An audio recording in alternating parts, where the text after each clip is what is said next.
Bapak Ibu yang Allah muliakan, kita masih membahas tentang asbabur rizqi, yaitu penyebab atau sebab-sebab turunnya keberkahan rezeki. Di antara yang sudah kita bahas bahwa Allah akan memberikan rezeki diiringi dengan keberkahan. Perkara pertama adalah apabila seseorang sering beristighfar diiringi dengan taubat. Kemudian yang kedua yaitu memohon kepada Allah dalam doanya untuk memberikan rezeki yang berkah. Kemudian yang ketiga yang sudah kita bahas yaitu memperbanyak ibadah kepada Allah. Dengan ibadah maka Allah Subhanahu wa taala akan menjamin rezeki yang telah ditentukan diturunkan dengan keberkahan. Makanya ketika Allah menyebutkan wa ma khalaqtul jinna wal insa illa liya'budun, tidak aku ciptakan jin dan manusia kecuali hanya untuk menyembahku. Nah, sering orang tidak membahas ayat-ayat berikutnya, padahal ayat berikutnya setelah itu membahas tentang rezeki. Jadi di kalimat awal Allah mengatakan aku tidak ciptakan jin dan manusia kecuali hanya untuk menyembahku. Artinya tugas kita menyembah. Lalu bagaimana dengan penghasilan kita untuk bisa hidup? Allah mengatakan ma uridu minhum min rizqin, aku tidak butuh kalian untuk memberi rezeki, artinya kepada Allah. Wa ma uridu ay yut'imun, dan aku juga tidak butuh kalian memberi makan kepada aku, kata Allah.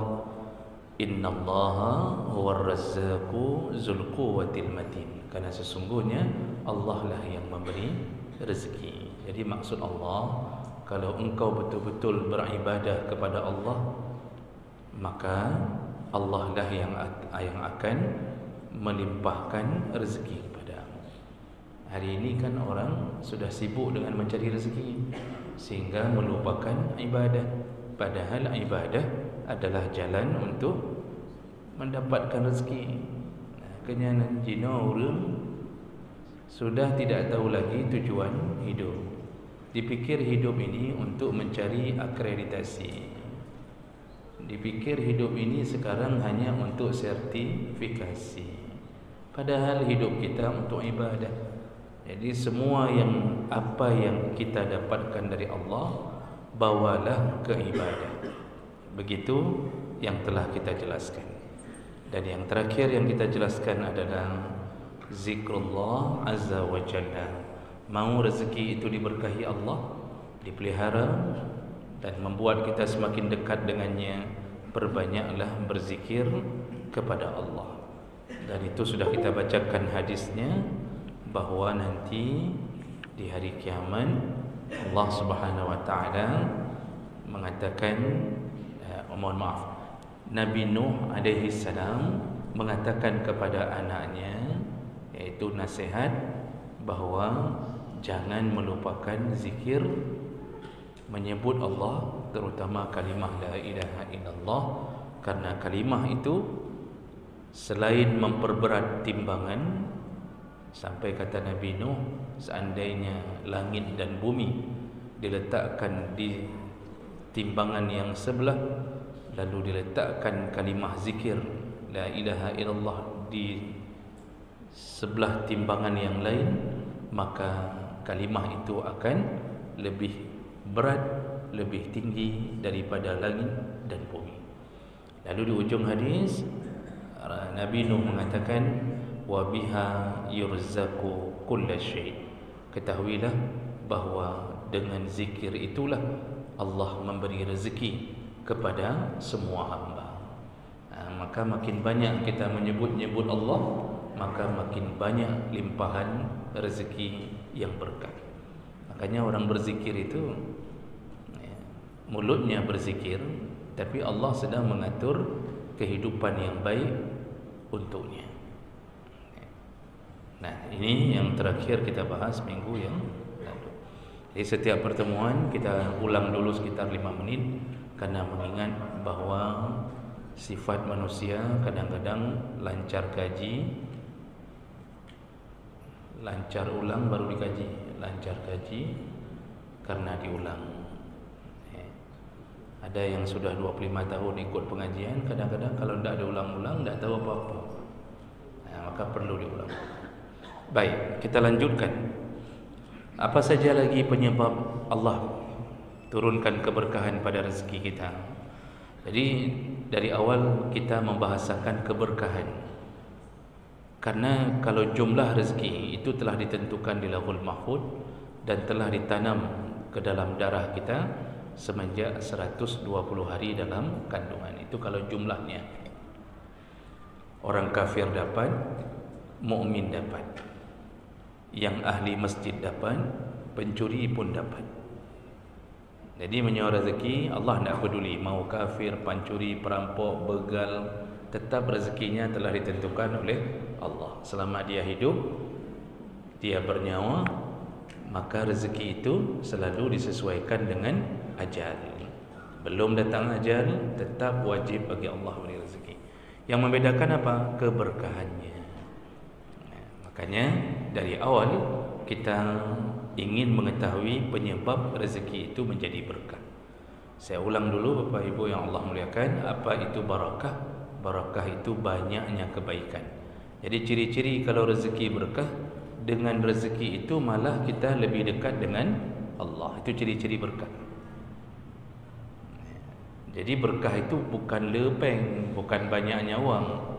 Sehingga hari ini orang kaya ketika mengatakan ke orang lain, alhamdulillah berkah, maksudnya berkah dagangannya makin banyak laku, tapi dia tidak pernah menutup kedainya, tidak pernah menuju ke masjid. Tapi waktu ditanya orang, alhamdulillah ya, udah kaya sekarang, alhamdulillah berkah, alhamdulillah berkah. Pada cowok berkah menyuhantam dan semayang. Yang namanya berkah, seluruh rezeki itu membuat kita mendekat ke Allah. Beli mobil, mobilnya parkir di masjid. Beli NMAX, NMAX-nya parkir di masjid. Buat kolam, apa manfaat kolam? Hanya mafhum sih, nak pergi kerau nampak. Jadi jemaah melakukan Allah, semua yang kita dapat mendekat ke Allah itu disebut berkah. Baik, berikutnya yang membuat rezeki berkah adalah taqwallah azza wa jalla, yaitu ketakwaan kepada Allah azza wa jalla. Dan ini disinyalir dari ayat Allah surat At-Talaq, wa may yattaqillaha yaj'al lahu makhraja wa yarzuqhu min haitsu la yahtasib. Barang siapa yang bertakwa kepada Allah, maka Allah akan berikan dia jalan keluar dari semua kesulitan hidupnya. Itu janji Allah. Lalu apa lagi yang Allah beri? Wa yarzuqhu, Allah akan berikan dia rezeki min haitsu la yahtasib, dari jalan-jalan yang tidak dia duga. Nah, inilah hebatnya orang bertakwa. Pertama, kesulitan hidupnya Allah tidak bilang bahwa kita ini dibebaskan dari kesulitan. Tidak ada satupun ayat yang menyebutkan bahwa hidup ini tidak beriringan dengan kesulitan. Tidak ada. Inna ma'al usri yusra. Sesungguhnya di balik kesulitan hidupmu, maka Allah berikan yusra, Allah berikan kemudahan. Jadi Allah tidak pernah bilang bahwa hidup kita tidak sulit, tidak ada ujiannya. Pasti ada ujiannya, karena itu memang sunnatullah untuk hidup di dunia. Dunia ini memang untuk diuji. Tapi yang Allah bilang, kalau engkau hidup dengan takwa, maka semua kesulitan yang aku bebankan kepadamu, maka engkau akan diberi jalan keluar. Jadi inilah menangnya orang takwa. Makanya orang takwa itu menjalani hidup itu seperti air sungai mengalir, tertahan batu tapi terus mengalir. Ya, kena lombatai, kena air-air yang batu-batu, apalagi batu elik kan cukup banyak batu, kena batu tetap mengalir, tetap mengalir. Ya, itu orang takwa. Kalau seseorang benar-benar bertakwa kepada Allah, maka Allah bisa berikan rezeki dari jalan-jalan yang dia tidak menduganya. Allah bisa selesaikan semua kehidupan yang sedang dia jalani dengan keadaan yang dia tidak tahu kenapa dia bisa lolos dari semua kesulitan itu. Maryam alaihissalam, satu-satunya perempuan yang disebutkan namanya dalam Al-Quran. Jadi kalau ditanya siapa perempuan yang satu-satunya disebut nama dalam Al-Quran, jawabannya Maryam. Tidak ada perempuan lain yang disebut namanya dalam Al-Quran kecuali Maryam. Allah kalau menyebut isteri Nuh disebut wa mra'ata Nuhin. Kalau mau menyebut nama isteri Lut, Allah menyebut wa mra'atu Lutin. Ya. Jadi yang banyak wa mra'atuhu, istrinya. Jadi tidak ada nama Khadijah, tak ada Aisyah, tak ada. Satu-satunya perempuan yang disebut nama dalam Al-Quran adalah Maryam. Kenapa? Yang pertama, berhubungan dengan kesuciannya. Makhluk Allah yang betul-betul seorang perempuan yang menjaga kesucian, dan kemudian ternyata di balik penjagaan terhadap kesucian Allah takdirkan malah dia hamil. Karena konotasi hamil adalah konotasi negatif, berarti tidak suci, pasti berzina. Tapi ini orang suci malah hamil, maka ujian terberat bagi Maryam untuk membuktikan bahwa dia tak berzina. Saking sucinya Maryam, ketika Jibril datang untuk meniupkan ruh, menjelma jadi manusia, Maryam terkejut lalu menjauh dari jelmaan Jibril ini, sampai Jibril mengatakan aku utusan Allah. Dan di dalam tafsir disebutkan Jibril tidak menyentuh Maryam saking sucinya. Bagaimana Jibril meniupkan ruh? Dalam tafsir disebutkan ditiupkan dari lengan baju Maryam untuk ditiupkan ruh agar janin muncul di dalam rahim Maryam. Saking sucinya. Nah, jadi Allah ingin bilang, kalau ada orang-orang yang hari ini hamil lalu mengatakan itu hamil karena ditiup oleh Jibril, maka dia pasti berbohong. Karena satu-satunya perempuan yang bisa hamil tanpa sentuhan laki-laki hanya Maryam. Maka Maryam soto, Maryam belina, Maryam itu nyan madum bohong madum ya. Jadi kalau ada bilang ini hamil sendiri ni, ini bengkak sendiri ni, semua bohong. Allah ingin kasih tahu Maryamlah satu-satunya yang pernah kejadian begitu. Itu dimuliakan Allah. Yang kedua, Allah ingin cerita contoh seorang yang bertakwa, yang Allah bisa berikan rezeki tanpa diduga. Apa kerja Maryam hari-hari? Maryam hanya duduk di mihrab. Beliau kebetulan dipelihara oleh pamannya, yaitu Nabi Zakaria alaihissalam. Duduk di mihrab berzikir terus-terusan. Dan dia betul-betul betah bersama Allah. Dia sebut-sebut Allah terus-terusan di mihrabnya.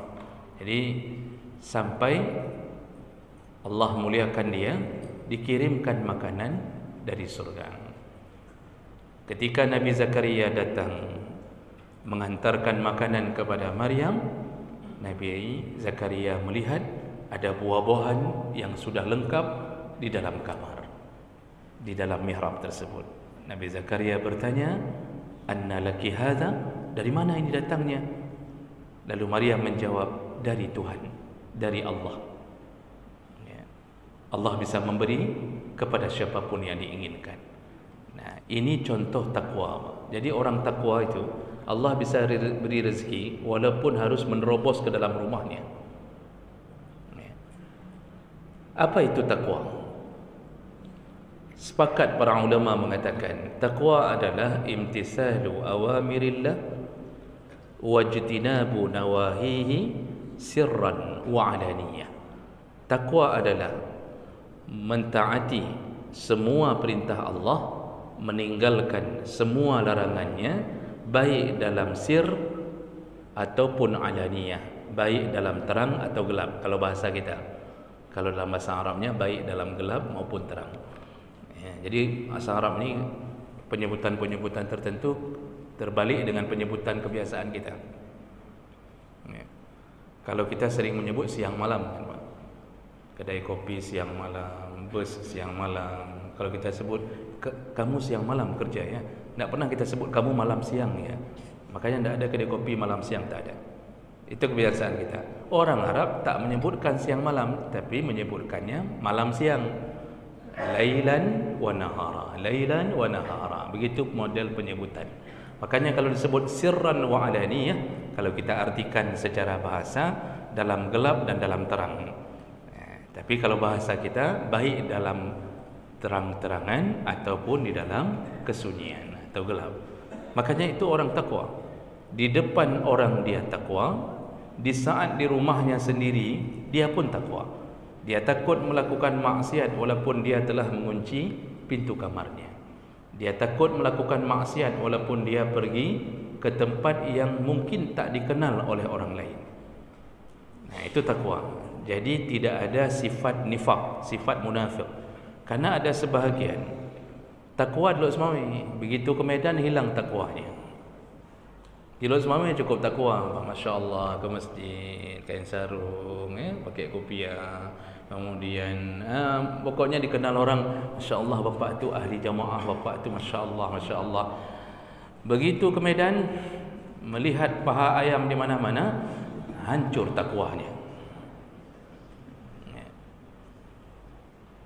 Ada yang nampaknya takwa di tempatnya saja. Begitu ke satu tempat dia lihat tak ada jamaah yang mengenalnya. Di situ hilanglah ketakwaannya. Masuk ke hotel, ternyata masuk di belakang dia bookingan dia. Tapi di sini takwa. Itu munafik tidak disebut bertakwa. Maka rezekinya pun akan terseret-seret bagaikan kemunafikannya. Allah hancurkan hidupnya. Dan paling bahaya orang-orang yang melakukan keburukan di saat sepi. Karena Allah akan hancurkan semua pahala ketika dia berpura-pura melakukan kebaikan di waktu terang. Makanya Rasulullah mengatakan nanti di hari kiamat, aqwamun min ummati, ada segolongan umatku, kata Rasulullah, ada segolongan umatku ya'tuna yaumal qiyamah, mereka akan datang hari kiamat menghadap Allah, bihasanatin amsali jibali tihamati bayda, mereka datang menghadap Allah dengan membawa pahala sebesar gunung Tihamah. Besar sekali, banyak sekali salatnya, puasanya, zakatnya, jamaahnya, banyak sekali. Begitu di hadapan Allah, faja'alaha Allahu haba'am mansura. Begitu di hadapan Allah, ditepis oleh Allah semua pahala itu menjadi debu berterbangan. Sahabat yang begitu terkejut dengan hadis ini, langsung mereka bertanya ke Rasulullah, siapa mereka ya Rasulullah? Mudah-mudahan kami tak masuk golongan itu, iaitu yang dihilangkan pahala sekaligus oleh Allah. Kata Rasulullah, innahum mislukum, dia itu sama seperti kalian, sama-sama manusia. Jildatuhum misla jildatikum, kulitnya pun sama seperti kulit kalian. Yaqumuna al-lail kama taqumun, mereka pun kalau bangun salat tahajud sama seperti kalian. Jadi orangnya nampak saleh, alim, sama seperti kalian, wahai sahabat, kata Rasulullah. Lalu apa yang membuat dia dihabiskan pahalanya? Wa iza khallu, nah di situ kuncinya. Ketika dia bersepi-sepi, bimaharimillah intahakuha, ketika sudah mulai sepi, tidak ada yang mengenalnya, atau dia di rumah sendirian, maka dia menerobos semua yang dilarang Allah. Kalau di depan orang buka HP, bang, bacaannya Serambi Indonesia. Buka HP ya, yang dilihat WA yang berbentuk tulisan yang baik-baik. Kalau depan orang tu, begitu masuk ke kamar, mungkin isteri pulang ke kampung sebentar, orang tak ada di rumah, buka HP, isinya apa? Inang telundum. Yang tiap hari jamaah. Ramadan habis, i'tikaf dari pertama. Orang lain belum i'tikaf, dia sudah i'tikaf. Begitu dia melakukan maksiat di dalam kegelapan, yang orang tak ada, dia melawan Allah, semua pahala yang lain Allah hapuskan. Dan inilah pekerjaan anak-anak muda kita hari ini. Di depan ayahnya, bapa, iya pak, siap, 86 kadang-kadang. Pokoknya habis, laksanakan, habis, siap semua. Begitu di belakang, ya, dia melakukan maksiat. Makanya inilah orang-orang yang akan dihapuskan semua amalnya, karena mereka mengkhianati Allah, seakan-akan Allah tak ada di kamarnya, seakan-akan Allah tak ada di Medan, seakan-akan Allah tak ada di hotel di Jakarta. Allah benci kepadanya. Makanya tidak disebut takwa. Orang begini rezekinya apa? Bermasalah. Dia gaji tetap keluar. Jadi yang namanya dicabut rezeki itu bukan dicabut uangnya, keberkahannya. Uang banyak tetapi penuh dengan masalah.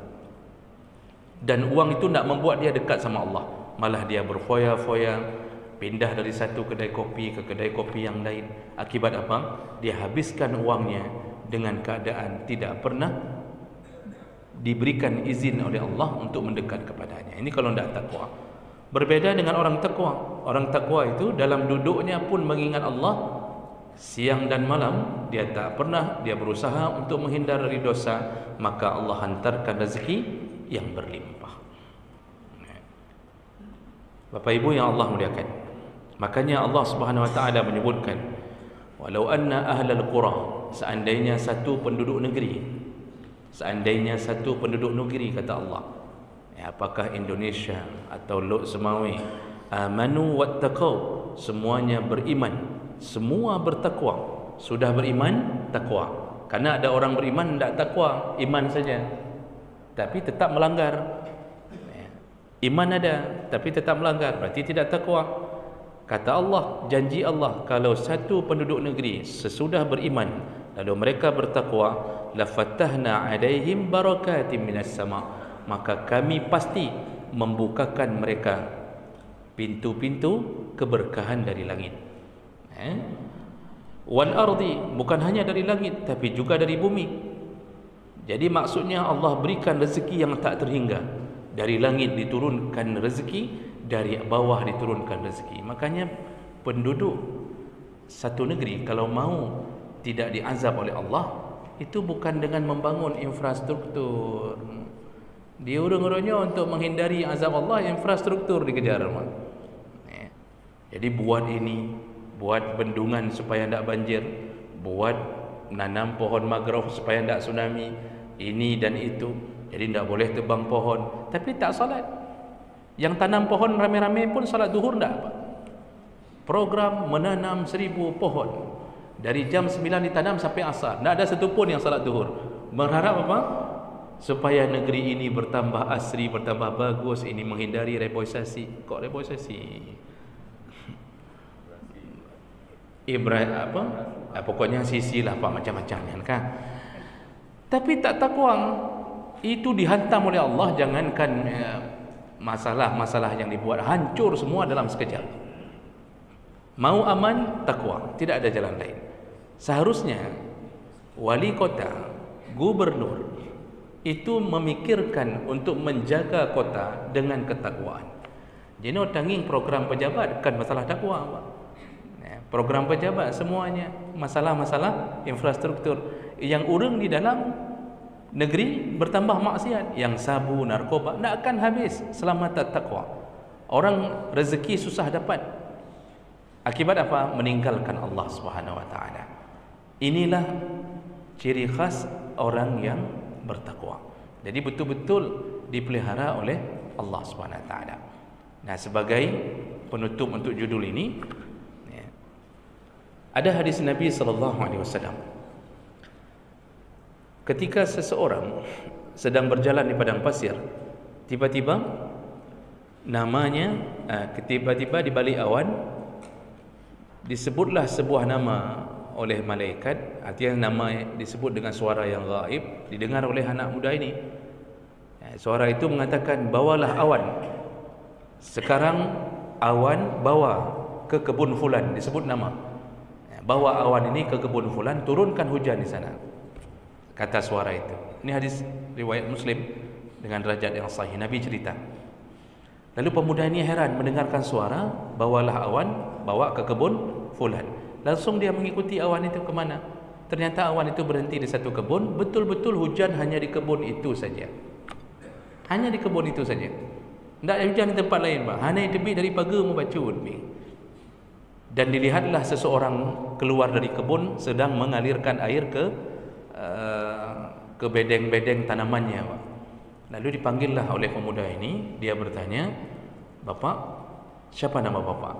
Disebutkan nama. Ternyata namanya persis yang dia dengar dari suara gaib di balik awan tadi.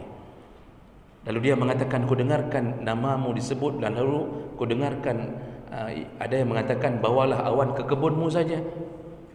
Apa yang kau lakukan sehingga Allah memuliakanmu?" Ya, setelah memuji Allah, orang ini mengatakan, "Aku kalau mendapatkan hasil dari kebun ini, maka hasilnya aku bagi 3. Yang pertama untuk modal kembali, sepertiganya. Lalu sepertiga untuk ku nafkahi anak dan isteriku. Dan sepertiganya lagi ku berikan sedekah untuk fakir miskin." Rupanya gara-gara sepertiga yang rutin dia berikan setiap kali panen, Allah pelihara rezekinya. Itu akibat takwa. Karena ciri-ciri takwa selalu berusaha untuk menjalankan perintah. Allah suruh sedekah, dia sedekah. Allah suruh salat, dia salat. Maka Bapak Ibu yang punya toko, yang punya perniagaan, kalau mau dipelihara tokonya oleh Allah, mau diberi rezeki yang berlimpah, asai watai bang netup kedai. Kalau sudah bang, kalau sudah azan, ditutup kedai, langsung palang. Sambutlah azan, datang ke masjid, habis salat, langsung boleh buka lagi. Setiap 5 waktu, Pak. Tak perlu fikirkan pelanggan rugi 15 minit, 20 minit, nanti datang tak ada orang. Tak perlu fikirkan, karena kita sedang menghadap pemilik rezeki. Kita yang baru kerja di perusahaan orang saja, begitu dia telefon sama bos, tolong menghadap ke kantor sebentar. Apa berani kita tetap duduk di kantor untuk menjaganya? Mana ada, kita akan suruh orang lain, tolong jaga sebentar, saya dipanggil sama bos. Kenapa? Yang gaji bos. Kalau sempat kita tak datang, bos mengatakan, kenapa tak datang? Mulai hari ini kamu kupecat. Selesai. Makanya kalau dipanggil sama Allah, datang. Karena yang membagi rezeki adalah Allah. Tutup semua kedai. Yang kerja kantor, PNS segala macam, tutup sebentar, kemudian menghadaplah Allah Subhanahu Wa Taala. Ya, kecuali pekerjaan-pekerjaan yang memang dalam fikih dimaafkan. Arti dimaafkan boleh ditunda sementara. Contoh security. Security itu kalau dia pergi juga, maka dinanti-nanti oleh para perampok, maka itu boleh berganti. Makanya sampai hukum solat Jumaat pun bagi orang-orang yang bekerja memang harus menjaga kemaslahatan umum, maka dia dibolehkan untuk ditunda sesekali. Sampai begitu fatwa para ulama. Atau doktor yang sedang mengoperasi pasien, datang panggilan sedangkan ini berhubungan dengan nyawa, maka dia boleh menundanya. Yang lain, Pak, yang tidak ada kerja, yang tidak ada lowongan apa-apa, mau dipelihara rezeki oleh Allah, bertakwalah kepada Allah Subhanahu Wa Taala. Ini ada orang yang tidak berani keluar dari pekerjaan haramnya. Kenapa? Takut tidak dapat pekerjaan di tempat lain. Padahal Allah sudah janji, siapa yang bertakwa, artinya meninggalkan larangan Allah, maka Allah berikan rezeki untuknya. Coba keluar dulu dari tempat haram. Lihatlah bagaimana Allah akan menunggunya di tempat yang halal. Cuma memang ujiannya biasanya 6 bulan pertama itu akan ribut-ribut dulu, Pak, sama isteri. Isteri akan mengatakan, kalau aku pegah baik dia debit, dia dengar dah ustaznya pegah, ustaznya mangak ke pegah kena habur ke? Enak aja abang, cuba keluar gara-gara dengar-dengar ustaz tu kayak mana keadaan kita sekarang. Itu sebenarnya tak boleh berlama-lama dengan keadaan itu. Keluar dulu, Allah akan yaj'al lahu makhraja, Allah akan berikan jalan keluar. Tapi ini ada yang tak keluar-keluar dari tempat kerja haram, alasannya nanti tak ada kerja lain, ini kayak mana, itu kayak mana. Udah 10 tahun ini kayak mana, itu kayak mana, Pak. akhirnya matilah dia di dalam kerja haramnya. Ya. Baik, inilah cara agar Allah berkahi rezeki.